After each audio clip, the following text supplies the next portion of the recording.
Hey guys, welcome back to the channel. Today we got a brand new movie review for you. Today we're going to be talking about Fast X, the latest film installment in the Fast and Furious franchise. But before we get started, make sure you go down below and hit that like button as it helps us get noticed in the weird wonky YouTube algorithm.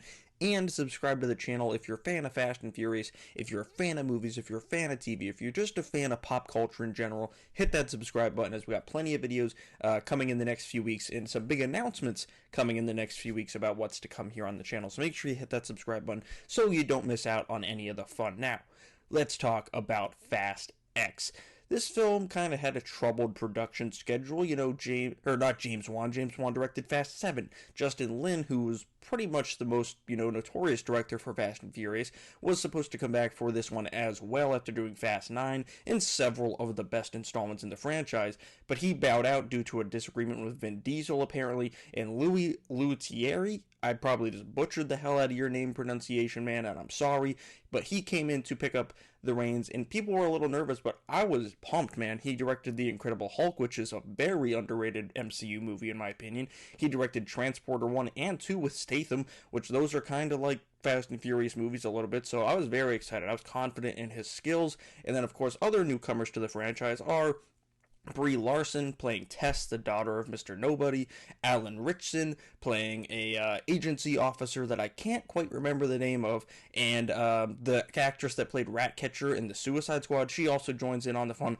I don't want to spoil who she is exactly because I didn't know going in who she was playing, but she was great in the film. I hope she continues on in the Fast franchise. And Brie Larson and Alan Ritchson were great as well. I love Brie Larson, of course, Oscar-winning actress. My favorite role of hers is still her role in 21 Jump Street. Love her in that film. Alan Ritchson, I've loved him for a long time, ever since I saw him pop up as Aquaman on Smallville, really, and then he was Hawk on Titans, but his most notorious role for me lately is, of course, Reacher on Amazon. So damn good, and that man is huge in this movie, and I can't wait to see what happens with him. But the best newcomer for this movie is Jason Momoa, playing the antagonist, playing the villain, playing Dante Reyes.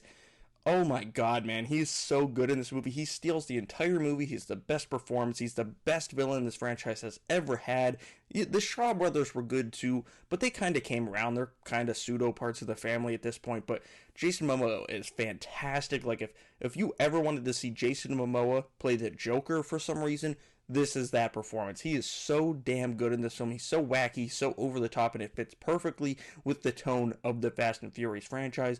And of course, we got all the the franchise mainstays in here. We got Vin Diesel, of course, as Dom Toretto. You got Letty in there, Michelle Rodriguez. You got Tyrese, Ludacris. Just the whole gang is back for this one. Natalie Emanuel, of course, who's just been killing it lately. She shows back up in this one as what's her character's name? I honestly.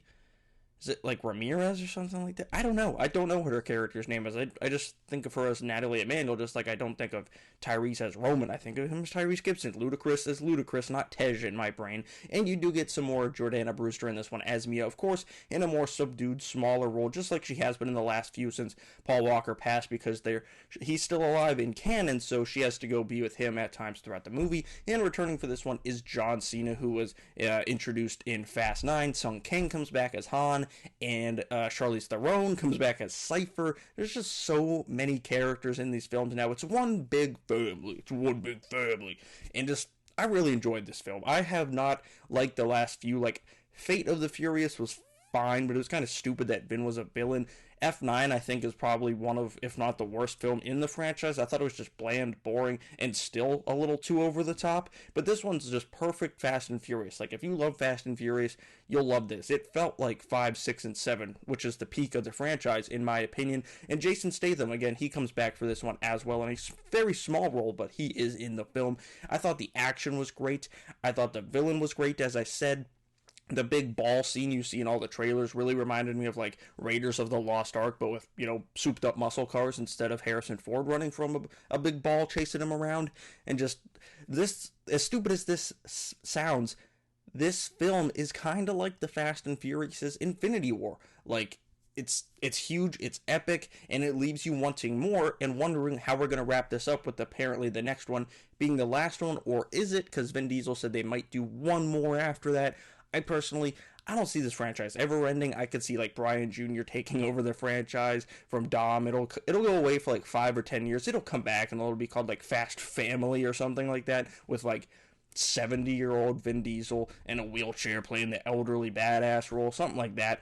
And speaking of great performances, I thought John Cena was great in this movie. A lot of his scenes are with Brian Jr., and I thought he was just killer. The first one, similar to Bumblebee, made the mistake of making John Cena like a serious tough guy.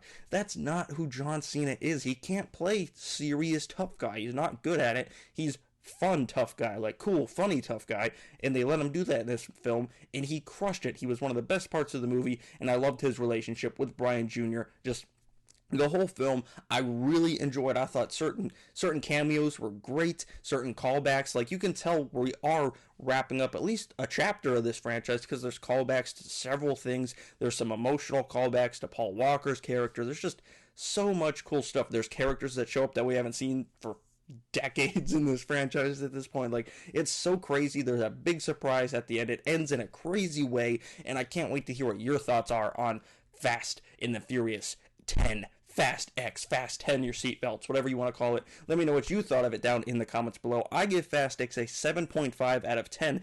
Now that grade may seem a little low, but for Fast and Furious, that's an excellent grade. I very much enjoyed this film, and I'm definitely going to be rewatching it in theaters and picking up the 4K, because I have all the others right back there. So make sure you let me know what your thoughts are on Fast X down in the comments below. Are you excited for another one? Are you out of gas when it comes to the Fast franchise? You see what I did there? Make sure you hit that subscribe button. Thank you all for watching. I'll see you guys right here next time.